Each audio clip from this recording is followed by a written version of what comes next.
What's up, guys? Swift here covering everything Chicago Bears. I have some updates from camp today, and Ryan Poles has Bears fans buzzing. He was on a podcast with Adam Schefter today. I want to briefly cover that as well. As far as OTAs go, everyone was in the building. Nate Davis is still setting out. I talked about him in my video earlier today. No word yet on what's going on with him.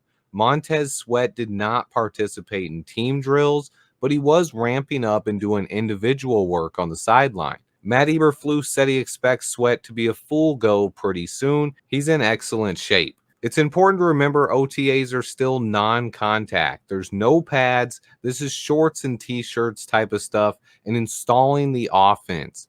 And that's the most important thing that's going on here.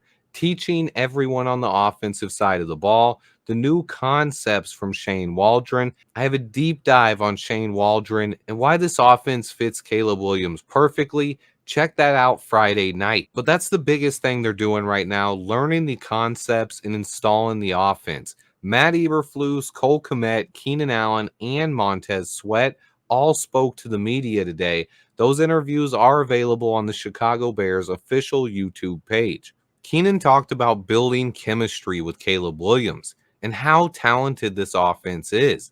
His eyes also lit up when one of the reporters mentioned Justin Jefferson's contract and the potential to get paid again.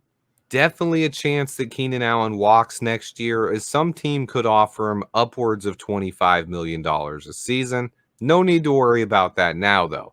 As far as practice went, the offense had a good day in 7-on-7s, but the defense finished the day strong in the 2-minute drill and intercepted Caleb Williams. Eberflus said that Caleb had a great day overall, even though he did throw that one INT. He was late on a throw over the middle of the field. Eberflus said he had a second hitch, caused him to be late. It sailed a little bit, and it was picked off by Bears' new starting safety, Kevin Byard.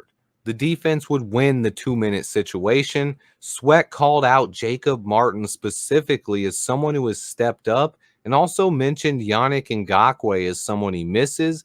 Interesting comments from Montez Sweat. Keenan Allen even called this defense annoying and said they're definitely a top 5 unit. Expect there to be a ton of back and forth battles all the way through training camp. Caleb Williams is ultra competitive, and playing against this tough defense should only better prepare him for the challenges he will face in the NFL. Iron sharpens iron. Make sure you check out those press conferences. And then also, Ryan Poles joined Adam Schefter today, and I wanted to quickly cover my favorite pieces of information from that podcast. If you guys haven't heard it, I'll drop the link in the description below. But Ryan talked about how he got his guys. Romo Dunze was his number one target all along after deciding early on to make Caleb Williams the number one overall pick. Of course, Poles had a plan B, C, and D, but Rome is the guy he wanted all along at pick number 9, and it worked out. What a special offseason for the Chicago Bears.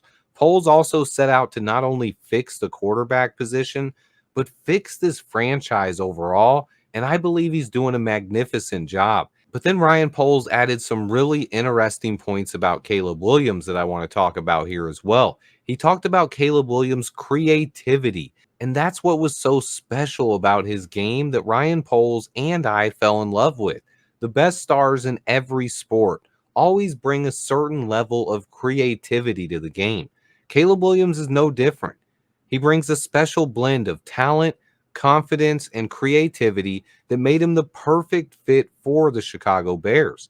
Caleb Williams' talent has always been undeniable, but Ryan Poles is a huge locker room guy, and he needed his quarterback to be a leader. And that was the biggest thing that won him over in the evaluation process. He knew that moving on from Justin Fields, he needed a guy who would be a strong locker room presence, and everyone he spoke to about Caleb absolutely loved him, not only as a player, but also as a person. From teammates and coaches to guys he's even played against, Caleb's personality and leadership is one of a kind and special. And it's something that we're going to continue learning as fans over the years. But he easily won me over. And that's another reason I'm excited we're on Hard Knocks this year. I think for the people who haven't been won over by Caleb Williams yet, Give Hard Knocks a chance. You're going to love this dude.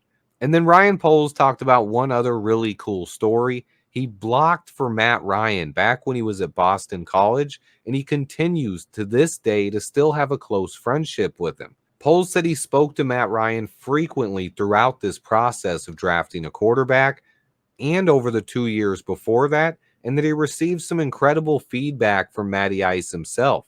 Really cool listen there, guys, and cool story is Matt Ryan has been a resource for polls, and they actually had discussions about Caleb Williams.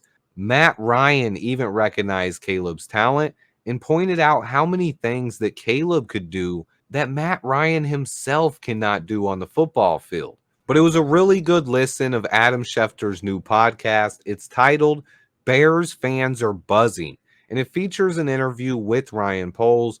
Definitely worth a listen. We also had some footage come out from OTA today. A couple of clips of Caleb Williams throwing the ball to Keenan Allen, to Rome Odunze, and others. All right, this is the one play that I did want to show off. This was footage from today's OTA practice. This is Caleb Williams' first pass to Keenan Allen. It's an easy drop back, no defense on him in pads. Nice delivery there, though. That's our first time getting to see Keenan Allen catch a ball from Caleb Williams. So I did want to show that off. Check the release again. Now we'll watch it one time in regular speed.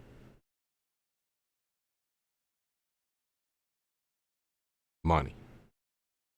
Today was the first time that Caleb Williams and Keenan Allen practiced against the defense. It was also the first time we had all three of our wide receivers on the field, DJ Moore, Rome Odunze, and Keenan Allen. The first of hopefully many, many performances of those three guys all together. Let me knock on wood. You guys know I don't want to jinx that. But that's pretty much it for today. We should have more coverage coming out of OTAs tomorrow and the next day. Let me know what your guys' thoughts are. If you missed my video about Nate Davis earlier, I spoke specifically about him, what my expectations are for him this year, the chances we could move on from him next year if he doesn't bounce back, and more. Check that one out if you missed it. But Nate Davis did not practice today. He was the one guy being held out. Obviously, Karan Omegaji also not practicing yet. He's still working with individual drills, and Montez Sweat was ramping up and doing individual drills himself. Let me know what you guys think. Always interested to hear from you guys. Please remember to hit that like button for me. Turn on those notifications so you don't miss out on future updates. Stay tuned, and until next time, bear down.